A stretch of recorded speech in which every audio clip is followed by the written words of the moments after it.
All right, welcome back. We're going to continue our run through these transoceanic connections of the fourth unit of the AP World Modern Curriculum with an absolute bear of a section, this 4.4 Maritime Empires Established.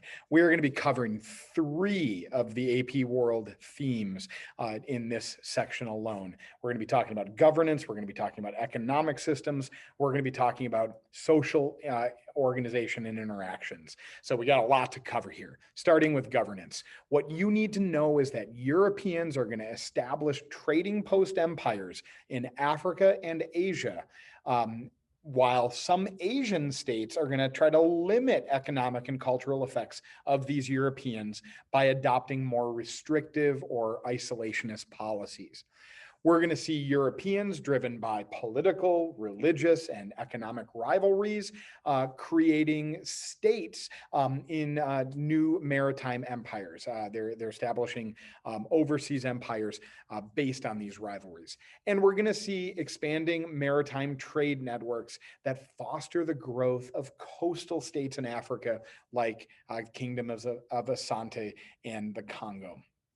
First look at trading post empires. Now, this is going to be in Africa and Asia. Europeans are not going to be able to conquest vast territories in these regions during this time period. That'll come later in the 1750 to 1900 time period when European technologies improve. But during this era, they're only relegated to these coastal trading posts that they will conquer. Portugal started off because they're the first that are hopping into the Indian Ocean by creating trading posts along the coast of West Africa, and then later into East Africa on the Swahili coast, and then finally into other regions of the Indian Ocean basin. Now, trade with these African states will begin in West Africa, as enslaved Africans will be traded for European finished goods and firearms. In East Africa, the Portuguese will conquest some of these Swahili city-states that we talked about in the previous unit, cities like Kilwa or Mombasa in East Africa. And then throughout the rest of the Indian Ocean basin, trading post cities like Ormuz, which is at the mouth of the Persian Gulf, pouring into the Arabian Sea, the city of Goa in India, and the city of Malacca, which is at the Straits of Malacca between the Malay Peninsula and the islands of Indonesia. So these are the trading post empires established by Western European states. Now, in West Africa, we're going to see those coastal African states grow in strength. They're going to get European goods and European firearms that they will give them an advantage over other kingdoms more inland that aren't trading with Europeans. So we see states like Asante and Congo grow in stature, grow in strength, grow in size because of this contact with Europeans. This will lead them to be able to dominate more inland African kingdoms, and then they'll be able to access more people that can be captured to sell as slaves to the Europeans. There are limits to European expansions in Asia. Europe just does not have the technology or the manpower at this time to create vast empires in Asia. So some Asian states will actively work to limit European trade access. In China, the Ming and later the Qing dynasty will limit European merchants to a few coastal trading cities like Canton, for example. In Japan, under the Tokugawa shogunate in the early 1600s, European missionaries and most merchants will be forced out of Japan as Japan turned more inward and isolated. For example, only the Dutch, who are not focused on missionary activity, will be allowed to trade in Japan at the port city of Nagasaki.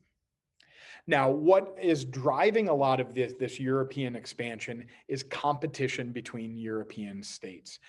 Countries Portugal and Spain and England and France and the Netherlands are all in competition with each other.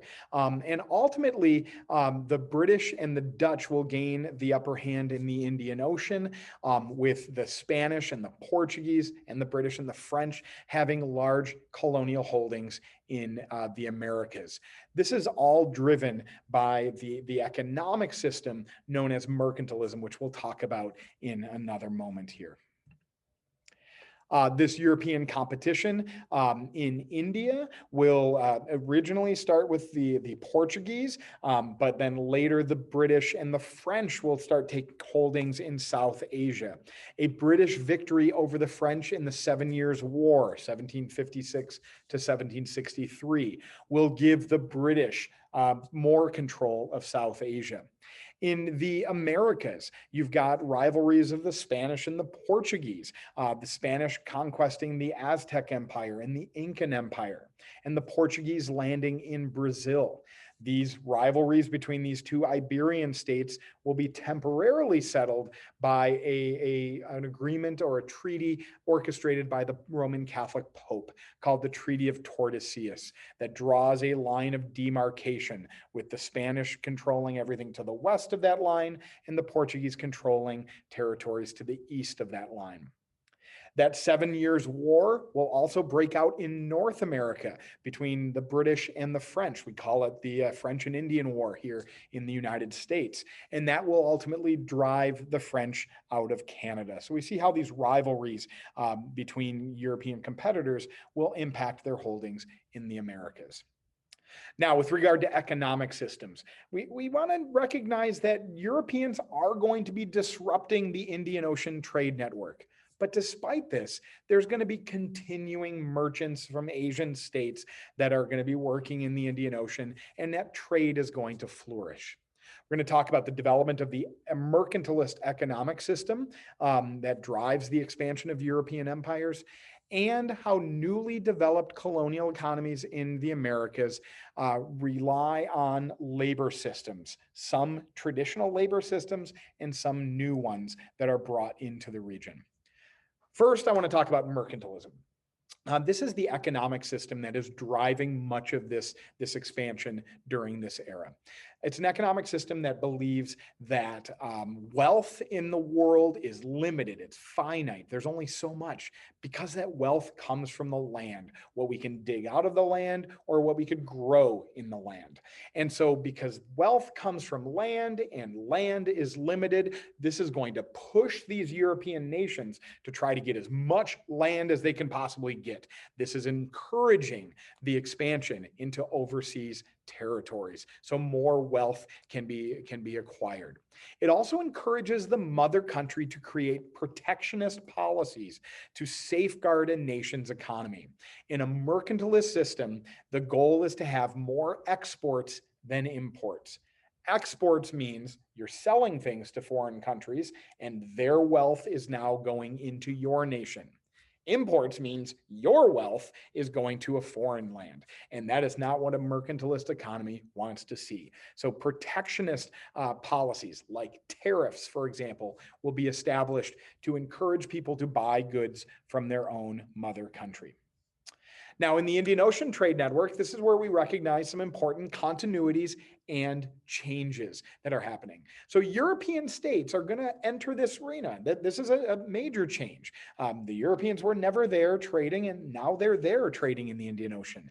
And they're going to try to take over these trade routes with violence and warfare. It's the first time. Previously to this era, this was a relatively peaceful trade network with enough trade to go around for everybody. Now Europeans are trying to violently dominate it.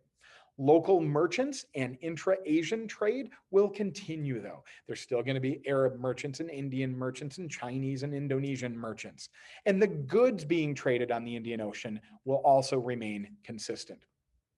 Now, on the American side of the equation, we're going to see some new economic developments with the creation of a plantation agricultural system. Plantations are massive farms that grow primarily one cash crop for export, for sale. And so we're going to see goods like sugar and cotton, tobacco and coffee developed on plantation agricultural systems. In the Americas also, we see a lot of mining, particularly in the Spanish American colonies of Mexico and the western portion of South America and what is today Bolivia.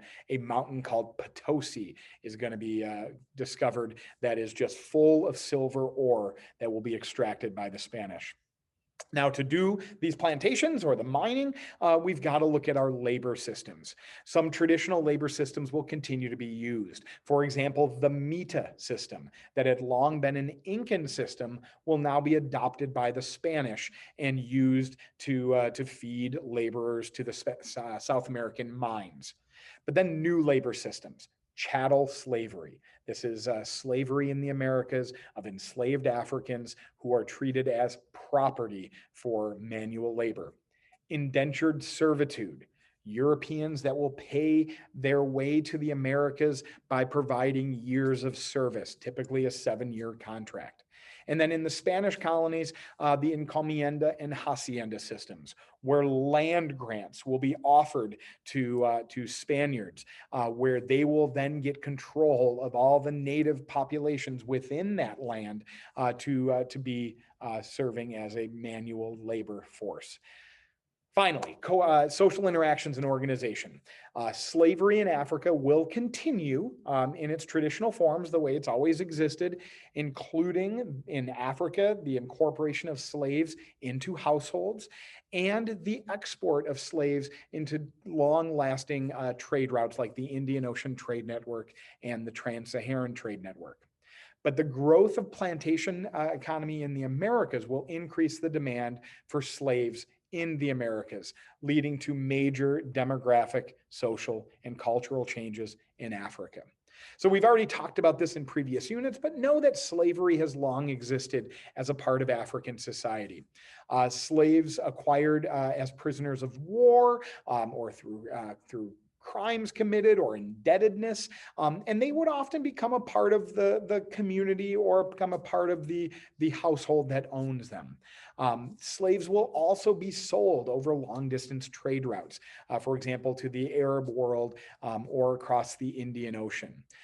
These slaves exported tended to be women sold as domestic servants or to serve in harems of wealthy Arabs.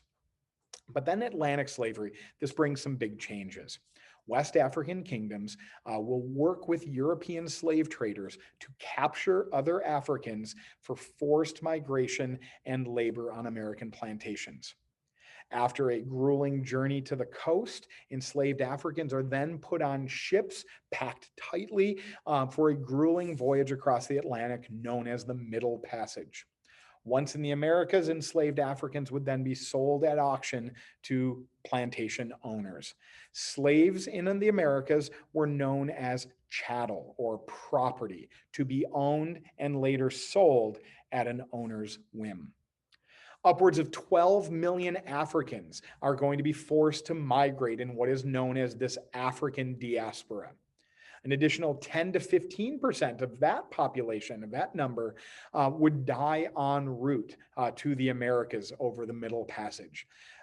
This transatlantic slave trade then will leave African societies with a population decline, and particularly a shortage of young men, as men were more prized and brought more value in the slave trade. This will bring a rise in status of women in many West African kingdoms. Big three, what do you want to take out of this massive unit? One, European states are establishing these maritime empires, both trading post empires in Africa and Asia, and larger continental empires in the Americas. The mercantilist economic system is driving this and leading to a need for new labor systems to exploit colonies for their resources for the mother country. And then chattel slavery, this new form of slavery in the Americas, will bring hardships to millions of Africans who are forcibly relocated to the Americas to provide labor for their owners, while bringing demographic impacts to the African continent. That was a lot. We'll see you next time.